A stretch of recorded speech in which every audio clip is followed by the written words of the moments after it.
kepercayaan untuk berjumpa lewat online ini.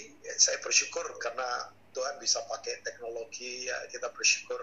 Kalau ini kejadian sekian puluh tahun yang lalu misalnya, maksudnya belum teknologi sebagus sekarang, atau maksudnya ini ya mungkin akan berbeda lagi ya, tapi selalu ada kemurahan dari Tuhan, saya yakin ada favor dari Tuhan. Nah, langsung saja saya sharing, tidak akan panjang-panjang karena mungkin sebuah lemparan perenungan buat setiap kita, karena saya yakin juga begini, saya kadang-kala nggak terlalu tergoda untuk misalnya, nggak apa-apa beberapa mungkin hamba Tuhan bikin kayak live di Instagram atau di apa-apa online dan sebagainya, nggak ada masalah dengan itu. Tapi saya juga menyadari begini, ini it's time. Kalau kita lihat di Ibrani 12, suaranya sedang menggoncangkan itu. Jadi mesti kembali menemukan suaranya. Makanya saya percaya ini waktunya tiap kita memang mendengar suaranya secara pribadi. Karena saya yakin dalam kekristenan itu nggak ada calo. Jadi pendeta jangan jadi calo termasuk saya. Karena ini waktunya kan aneh, Bapak Ibu semua yang dikasih Tuhan. Kalau kita kemarin kan baru merayakan Passover, ya, Paskah. Itu kalau kita tarik mundur kejadian pertama 3.500 tahun yang lalu, ya, which is sebelum Kristus sebagai anak domba yang kemudian disembelih dalam peristiwa penyalipan 2000 tahun yang lalu. Tapi mundur 3.500 tahun yang lalu itu persis itu. Israel itu waktu ada di Mesir itu artinya keduniawian. Kita kan ada di sistem dunia sebetulnya. Makanya kita tinggal di bumi tapi nggak boleh duniawi. Jadi dua kata berbeda. Bumi itu tempat yang Tuhan ciptakan, tapi dunia itu sistem, kosmos. Sistem tamak, sistem keji, sistem egois. Ya, dunia dikuasai oleh dua sistem kan, yaitu sistem Isabel, praktek sihir, witchcraft, di mana orang nggak lagi berpikir kebenaran, tapi terkendali dengan uang, terkendali dengan kenajisan. Tapi yang kedua adalah Babilonia sistem kan, itu adalah sistem prioritas, bahwa Babilonia tamak dan sebagainya. Tapi kita nggak ada di bumi tapi jangan duniawi. Nah, waktu itu Israel ada di Mesir, persis dikembalikan lagi ke keluarga-keluarga. Jadi ya di keluarga-keluarga di ambang pintu harus ada lambang daripada darah anak domba. Itu luar biasa sekali. 3.500 tahun yang lalu, bayangkan, Paskah kembali ke keluarga-keluarga, di mana peran utama para kepala rumah tangga harus berfungsi kembali untuk jadi imam, jadi pemimpin, jadi nabi kan. Sekarang kan kalau bapak-bapak lihat setuju atau tidak, saya bicara spirit agamawi ya, semua runtuh, bayangkan. Ya, pola kepemimpinan sekarang runtuh semua, coba. Semua acara-acara liturgi dan sebagainya, maksudnya semua orang mesti kembali harus menemukan apa itu esensi yang benar sesuai firman Tuhan. Nah, ini saya juga yakin nih waktunya semua kita akan dengar suara Tuhan. Makanya renungkan baik-baik yang Yosua 1 berkata, Hagah Hikayon kan, merenungkan itu sedang mengunyah makanan. Jadi mengunyah makanan kalau nggak dikunyah nggak akan jadi energi kan. Makanya ini waktunya kunyah firman, renungkan, supaya perjalananmu akan kamu bertindak hati-hati. Itu wisdom, Sophia, ya, prinsip dasar pemikiran yang kuat, ada strategi baru. Saya yakin ini isu ke depan adalah isu manajemen baru, pengelolaan di dalam bisnis, bagaimana mengelola, beradaptasi, mengelola emosi, mengelola waktu, mengelola semua yang Tuhan percayakan. Ya, nah kemudian supaya kamu bertindak hati-hati, hikmat itu, dan kemudian perjalananmu kan, itu berarti bicara proses kehidupan akan berhasil dan kau akan beruntung. Orang pinter kalah sama orang beruntung gitu ya. Orang boleh pinter tapi kalau nggak beruntung, nah beruntung itu sebenarnya kairos kan, itu waktunya Tuhan. Gimana Tuhan melawat kita itu keberuntungan itu sebetulnya. Di luar nalar tapi terjadi. Nah, lagi kepada coba apa yang akan saya bagikan sebagai perenungan kita. Memang kalau saya boleh berkata, ini adalah awal saja nih. Ini masih beginning, ini baru awal. Ya, baru awal saja. Karena ke depan ya saya tidak akan tergiring orang berkata isu konspirasi misalnya, tapi yang jelas antikris ada kan. Memang ada yang masih menahan, yaitu gereja yang benar. Kalau saya bilang gereja, not talking about building, not talking about system or organization, but talking about our life, sebetulnya kan, ini bicara kehidupan kita, bahwa ini yang masih menahan. Tesalonika katakan itu, tapi ada antikris itu. Jadi kita ke depan ya memang kondisi tidak akan makin gampang karena makin intens. Nah, makanya perlu kita kembali lagi kepada menyiapkan itu yang 1 Petrus 4 ayat pertama berkata, karena Kristus telah menderita penderitaan badani, ya kamu harus mempersenjatai dirimu dengan pikiran demikian. Jadi cara berpikir mentalitas itu yang harus kita kenakan di pikiran kita. Ya, jadi kalau itu ada pada kita, kita akan coba merespon semua dengan benar kan. Jadi bahwa ke depan kan ya kita masih belum masuk ke persecution ini. Ya, ke depan misalnya ada persecution di mana udah tantangannya tantangan iman kan. Ya artinya tantangan iman di mana orang misalnya nggak bisa makan tapi kemudian disuruh taruh imannya, kemudian dengan banyak hal ya bapak-bapak bisa prediksi itulah yang orang-orang yang terutama kayak Bro Anton tadi punya connect dengan beberapa informasi yang ada kan ke depan memang not that easy for us kan, apalagi kadang-kala ya semua bisa dipolitisasi, bisa diapa, tapi kembali ke sana mesti kita punya mentalitas berpikir menaruh itu penderitaan Kristus di cara berpikir kita. Ya, nah, mungkin selama ini kita diajar yang enak-enak, yang gampang-gampang, yang apa. Ya, tapi juga kan pasti bapak-bapak pasti dengar sudah banyak peringatan, firman yang membuat kita harus mengalami shocking begitu, ada keterkejutan, nggak apa-apa kan di waktunya itu. Nah, saya ingin coba sodorkan buat kita sebetulnya kembali kepada pondasi kita ini harus kita bangun kuat. Ya, sebetulnya harus dari lama sih bahwa pondasi ini harus kita bangunkan. Nah, prinsipnya kan begini, pondasi itu tidak kelihatan, tapi akan ketahuan waktu tekanan terjadi sebetulnya. Ya kan, pondasi nggak kelihatan, tapi akan ketahuan ketika ada tekanan-tekanan yang terjadi, bagaimana responnya dan sebagainya. Walaupun tidak kelihatan, tapi sangat nyata sekali. Nah, kalau kita lihat di 1 Korintus pasal yang ke 3 sampai 1 Korintus pasal 3 ayat yang ke 10 sampai ayat yang ke 11 ya. Paulus kan mengidentifikasikan dirinya as a builder. Nah, semua kita ini membangun kan. Bapak-bapak membangun kehidupan, membangun keluarga, membangun pelayanan, membangun bisnis, membangun kita ya. Nah, dalam 1 Korintus 3 ayat yang ke 10 kan, Paulus berkata begini, sesuai dengan kasih karunia Allah yang dianugerahkan kepadaku, aku sebagai seorang ahli bangunan yang cakap telah meletakkan dasar. Ini sebetulnya bahasa lainnya esensi. Ya, semua yang di luar esensi sekarang goncang. Makanya kalau kita fokus pada dampak, ya bonus atau fasilitas, aksesoris lah ya, semua goncang sekarang. Semua aksesoris lagi digoncang, ya. Dan orang lain membangun terus di atasnya, tetapi tiap-tiap orang harus memperhatikan bagaimana ia harus membangun di atasnya. Karena tidak ada seorang pun yang dapat meletakkan dasar lain daripada dasar yang telah diletakkan, yaitu Yesus Kristus. Ya, nah, Bapak Ibu semua, ya kembali kepada prinsip ini sebetulnya ya, bahwa ini kita mesti kembali lagi untuk mencermati dasar. Karena begini, pembangun dan bangunan, ya sekali lagi, pembangun dan hasil yang dia bangun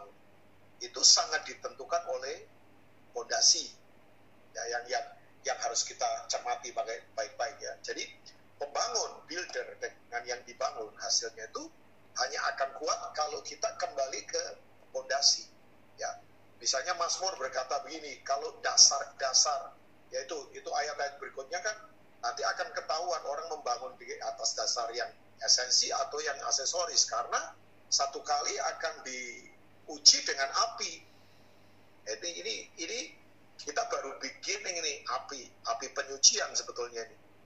Ya, itu nanti bisa dibaca kan bahwa akan ketahuan hasilnya itu, walaupun pondasinya nggak kelihatan, tapi akan ketahuan hasilnya.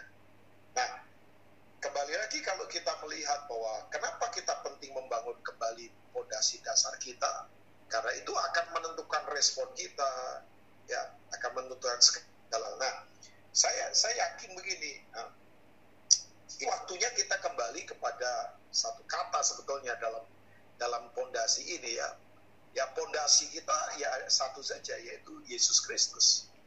Nah, itu sebetulnya terkait dengan misalnya Matius pasal 7 kan, ayat yang ke-21 sampai ayat yang ke-23. Nanti Bapak Ibu bisa baca di sana.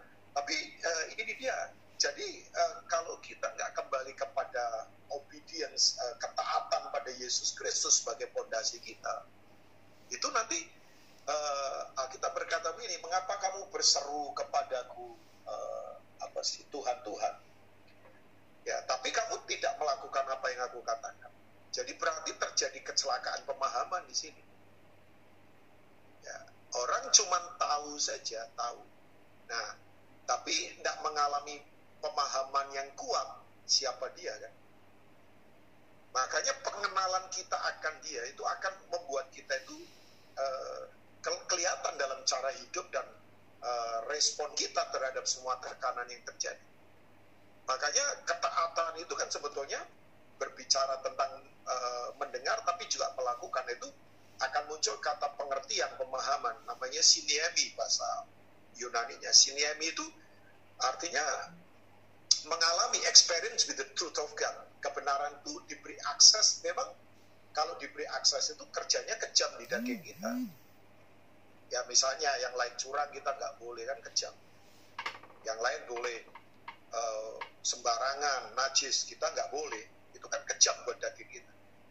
Nah, itu sebetulnya akan muncul kata kebenaran yang disebut dengan dikaiosune itu. Nah, misalnya kalau bapak-bapak baca boleh dicatat saja, nanti Matius 5 ayat 20 misalnya, nanti bapak-bapak renungkan. Saya yakin sekali lagi setiap bapak pasti akan dapat suara Tuhan, nggak hanya saya.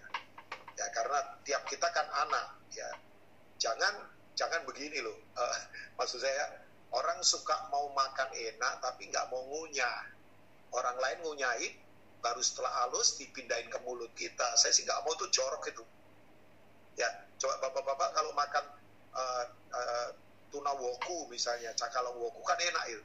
Waktu ngunyah itu gurihnya, asinnya kan kerasa. Tapi orang malas mau makan tuna woku, dikunyain orang lain. Ya. Pendeta-pendeta suka kunyain, dan kemudian dipindahkan ke mulut kita setelah halus. Kan kita tinggal nelen saja kan.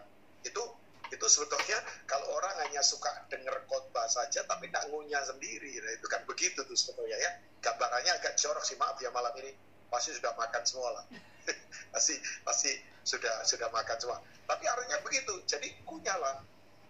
Nah, kalau kita kembali lihat ke Matius pasal 20, ya, Yesus ngomong begini, kalau cara keagamaanmu, ya, hidup keagamaanmu tidak lebih daripada orang-orang Farisi dan ahli-ahli Taurat, ya, itu kan. Aku berkata, jika hidup keagamaanmu tidak lebih benar daripada hidup keagamaan ahli-ahli Taurat dan orang Farisi, sesungguhnya kamu tidak akan masuk ke dalam kerajaan surga. Pak, ingat, serius banget ini. Nah, saya terjemahan Indonesianya keagamaan kan, ya masih seperti kayak pola liturgi, cara kebaktian. Tapi sebetulnya kan itu memakai kata asli, sebetulnya itu kata kebenaran. Dikaiosune.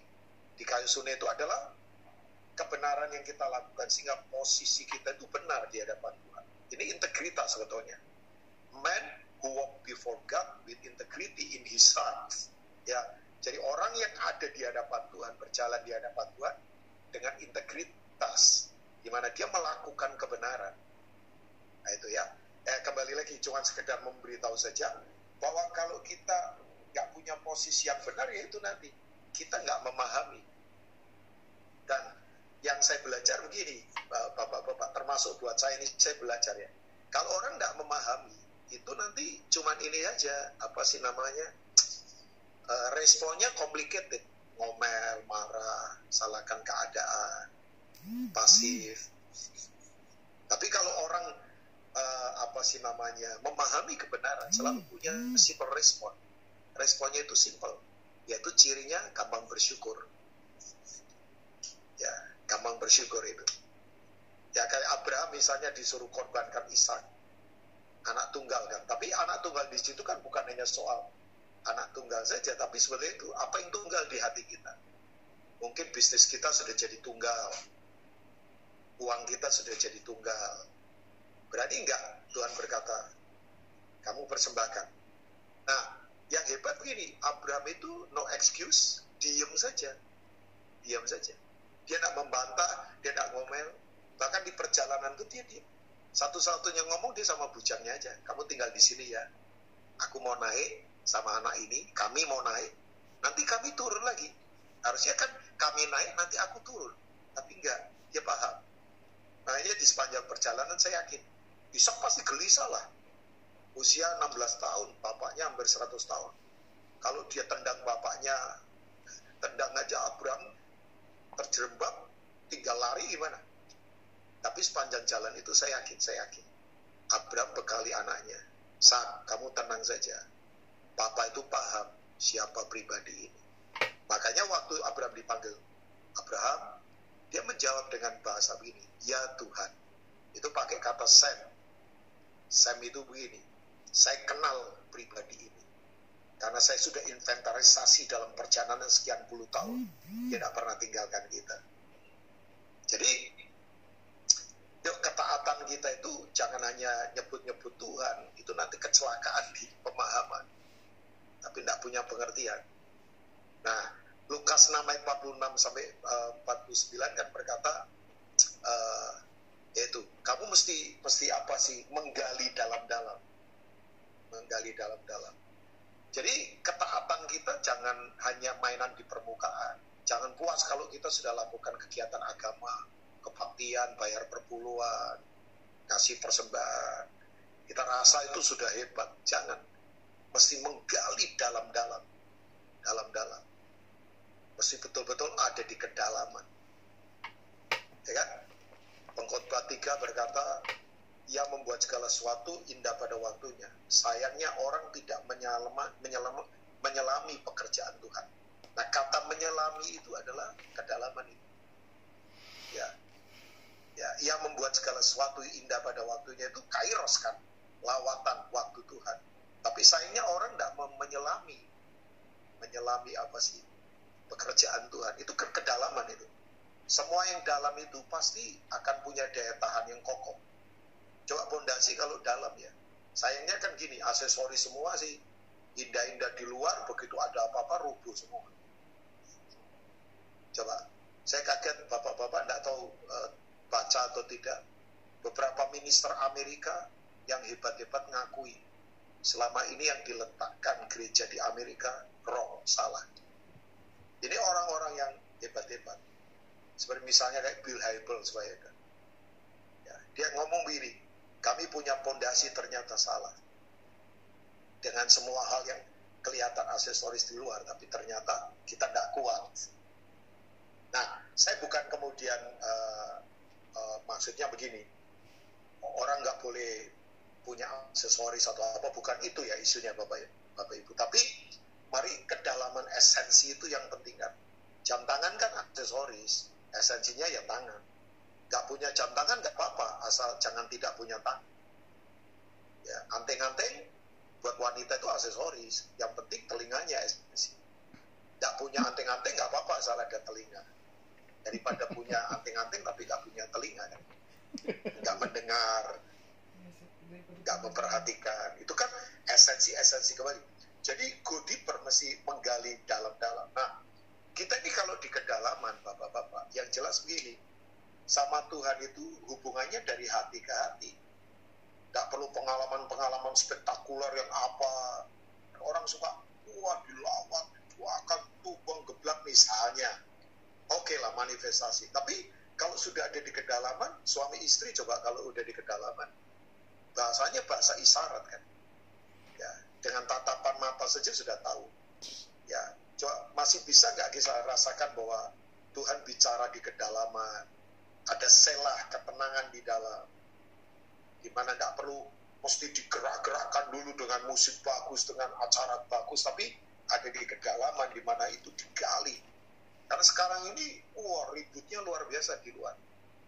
Ya, makanya Bapak-bapak kalau lihat konteks akhir zaman yang Yesus ajar di Matius 24 ayat yang ke-6. Soalnya kalau ngomong tanda akhir zaman itu semua sudah dikenapi, tinggal satu saja, Yesus datang. Ngomong perang, kelaparan, apa semua sudah terjadi kan Bapak-bapak. Ya tinggal nunggu Yesus datang saja sebetulnya kan. Tapi dia ngomong di ayat yang ke-6 bahwa kamu akan mendengar deru perang, tapi juga kabar-kabar tentang perang. Jadi memang ada perang sekarang ini, masa perang kan. Ya Matius 24 ayat yang ke-6. Thank you yang tampilkan itu. Kamu akan mendengar deru perang atau kabar-kabar tentang perang, namun berawas-awaslah, janganlah kamu gelisah, sebab semuanya itu harus terjadi, tetapi itu belum kesudahannya. Jadi yang paling gawat itu justru the rumors of war-nya itu, kabar-kabar perangnya ini. Ya kan Bapak-bapak, kabar-kabar perangnya ini. Kalau boleh saya berkata, teroris sekarang udah tidak usah pakai senjata otomatis lagi nembak kan. Tapi teroris sudah mendatangi banyak orang sekarang di tangan kita kan.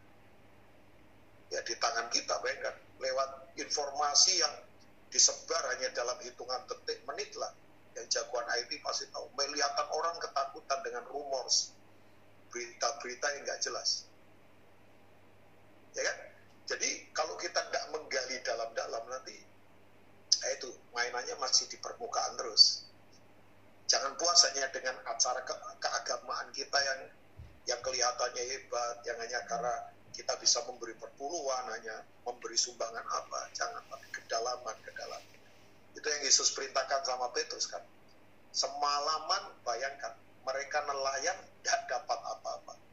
Kita ada di waktu di mana pengalaman, koneksi, kapital kita tidak bisa tolong kita. Tapi begitu ketaatan sama Yesus, tebarkan jalanmu di sebelah kanan perahu. Ya Petrus sempat ngomong pengalamannya, Tuhan semalaman, gak apa-apa, pengalaman itu membuat kita punya pertimbangan untuk melihat orang, melihat situasi, gak apa-apa. Itu safe di pemikiran kita, tapi dalam Tuhan jangan andalkan pengalaman lagi, Bapak-bapak. Ya, bahkan saya yakin ini waktunya kita hidup di alam di mana nalar sudah tidak bisa lagi kalahkan kita. Saya punya adik misionaris, pergi ke banyak tempat yang saya belum pernah pergi, Tibet kah, kemudian ke beberapa lokasi yang penuh tantangan. Ya dia cerita ke saya seringkali Bapak-bapak bayangkan. Misalnya dia kayak yang lalu ada acara misi di Singapura.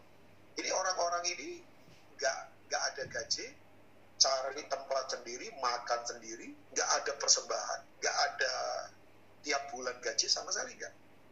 Tapi yang luar biasa begini, tinggal di Singapura untuk misi, maksudnya ini untuk pertemuan misi, tinggal di apartemen 3 orang, per orang iuran $50, dolar Sing.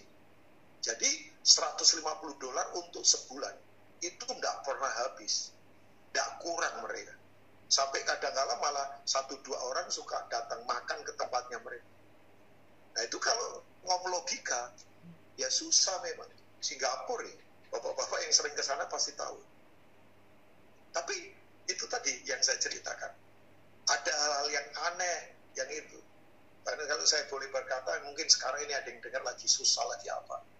Udah belajar seperti Elia, pemeliharaan Tuhan dengan gunung gagah. Ya, saya percaya Tuhan kita Tuhan yang tidak bisa lagi dikalahkan oleh hukum logika. Ya, dia. Saya tahu tingkat stres lagi luar biasa. Jadi menggali dalam-dalam itu penting sekali. Ya. Coba kalau kita mau main cuman kegiatan agama, seorang Paulus kayak apa? Dia berkata, saya kalau ngomong soal background saya, suku Benyamin, penganut hukum Taurat, tidak yang meleset. Calon anggota Sanhedrin, keanggotaan nomor 6.000, prestisius. Tapi dia ngomong gini, waktu aku kenal Tuhan, yaitu kedalaman, itu lebih mulia daripada apapun, dan semua aku anggap sebagai sampah. Bahasa yang dia pakai skubalot. Ya maaf ya, kotoran manusia itu. Dia mau itu semua kotoran yang gak ada gunanya. Kalau aku tidak ada di kedalaman. Ya. Nah, saya dorong yuk mulai berpikir lagi dasar kita bagaimana sekarang. Karena pembangun dan bangunan itu sangat ditentukan oleh dasar ini. Nah, mari kuatkan lagi ketaatan kita. Ya, ketaatan kita mesti dikuatkan lagi. Ya, jangan taatnya kayak anak sulung di Lukas 15 ya. Taatnya karena ada timbal balik. Taatnya karena dapat kambing, jangan. Saya makanya nggak mau ngajar begini, kamu taat yuk supaya diberkati. Udah, kita taat karena Tuhan suruh kita taat. Udah itu aja. Kita taat, nggak usah ada tambahan-tambahan apalah, udah. Taat saja, karena ketaatan itu lawannya adalah jelas pemberontakan. Nah, pemberontakan itu membuat pria misalnya seperti Adam, tanahnya jadi tandus.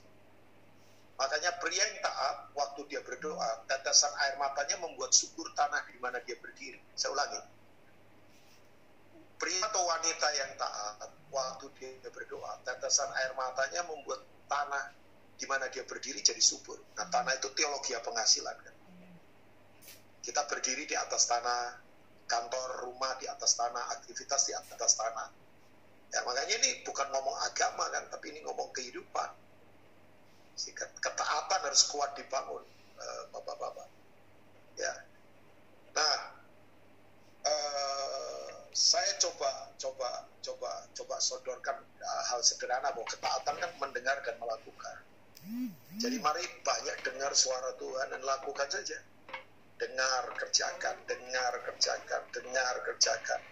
Mulai dari keluarga, komunal seperti ini, buat kota dan bangsa, ya kita boleh sekarang diisolasi karena memang regulasi pemerintah, tapi kan roh kita jangan terisolasi, pelayanan kita jangan terisolasi. Bapak-bapak bisa lihat nggak sekarang ini, orang nggak perlu ditabiskan di organisasi gereja udah jadi imam. Ya WA 1, 2, 3 orang diberkati. Orang sekarang butuh doa, orang sekarang di-sharingin apa saja, mereka rindu loh Pak. Coba. Ya, artinya nggak perlu ditakut-takuti lagi, semua sudah takut kan sekarang. Jadi fungsi iman sekarang terjadi, nggak ada lagi selebriti rohani loh Pak. Semua bisa berfungsi. Yuk ambil kesempatan ini untuk kita mendengar dan melakukan saja apa yang memang Tuhan mau kan. Ya, nah, saya dorong ketaatan itu mesti segera. Jadi taat jangan ditunda. Ya, penundaan ketaatan itu berarti pemberontakan penuh. Ya, ada orang kesaksian begini, weh, saya sebetulnya sudah sejak dari usia 15 tahun dipanggil Tuhan. Tapi baru 50 tahun ini saya bertobat. Saya ngomong, waduh, akhirnya dia berkata. Ya kan? Ketaatan itu harusnya taat sampai akhir, bukan akhirnya taat. Banyak orang akhirnya taat. Ya, bangkrut dulu baru taat. Selang infus di mana-mana baru taat. Akhirnya taat. Harusnya kan taat sampai akhir, bukan akhirnya taat. Ya, jadi ketaatan itu harus segera. Ibrani 3 ayat 17 itu kan, pada hari ini kalau kamu mendengar suaranya, jangan keraskan hatimu. Seperti pada masa kegeraman, nanti bapak-bapak bisa baca di sana. Segera, ketaatan itu segera, tidak bisa ditunda lagi. Ya, nah kemudian ketaatan itu mesti totalitas. Ya, totalitas, tidak boleh separuh-separuh. Separuh ketaatan berarti ya pemberontakan penuh. Saul diambil kekuasaannya. Nah, banyak orang kan begini, lebih takut pada manusia daripada pada Tuhan. Kalau legitimasi diambil oleh Tuhan, Pak mau nangis darah juga gak bisa. Ngeri itu kan. Nah, hari ini gak usah takut sama manusia, takut pada Tuhan. Takut pada Tuhan itu takut bukan akibat kan, tapi takut sebelum. Itu namanya punya discernment spirit, roh yang peka untuk ngerti itu di kedalaman itu. Ya, jadi taat mesti total. Nah, yang berikutnya ketaatan itu harus selalu sukacita. Ya, sukacita. Ketaatan itu harus dengan sukacita, jangan terpaksa, jangan apa. Ya, nanti baca Ibrani, boleh nggak tampilkan Ibrani 5 ayat yang ke berapa itu? 17 kali ya, Ibrani 5 ayat yang ke ya. Maaf, ayat yang ke-7, Ibrani 5 ayat yang ke-7. Boleh ya, Ibrani 5 ayat yang ke-7. Thank you.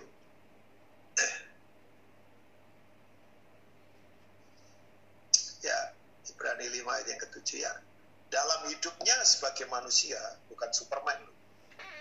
Ia telah mempersembahkan doa dan permohonan dengan ratap tangis dan keluhan kepada Dia. Saya keluhan itu kesannya kayak mengeluh ya. Itu pas aslinya krauki, terangan dari dalam. Dari kedalaman tadi itu menggali dalam-dalam. Yang sanggup menyelamatkannya dari maut. Dan karena kesalehannya ia telah didengarkan. Haleluya.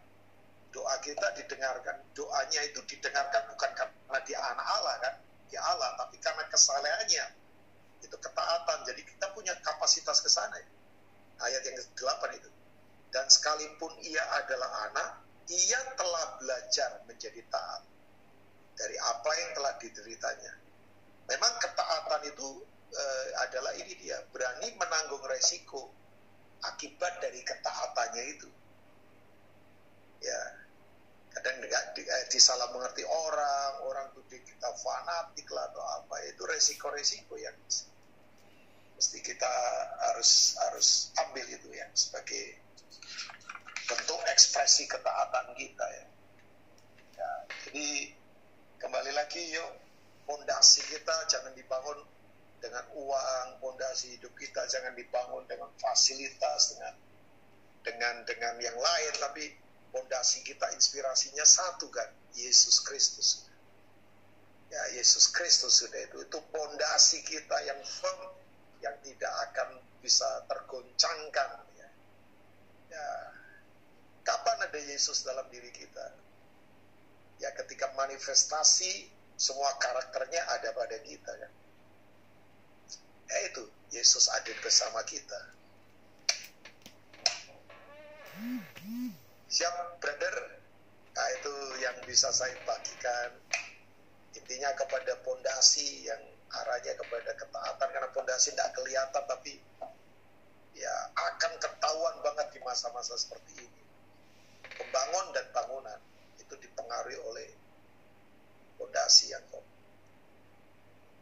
Terima kasih ya untuk firman-Nya, sharing-nya. Jadi masalah fondasi seperti Lukas 6 juga ya. Seperti yang dibangun di atas batu karang, bukan dibangun di atas pasir ya. Betul. Dan hari ini banyak statement yang saya terima, saudaraku. Salah satunya bahwa fondasi itu jangan dibangun oleh sosialis. Ya, sosialis itu sebentar melihat hanya permukaan depan, tetapi dibangunlah dengan kedalaman oleh ketaatan. Ya, jadi ketaatan itu harus totalitas, ketaatan itu harus dengan sukacita. Ibrani 5:7. Kita bersyukur. Mari kita satukan dalam doa, saudaraku.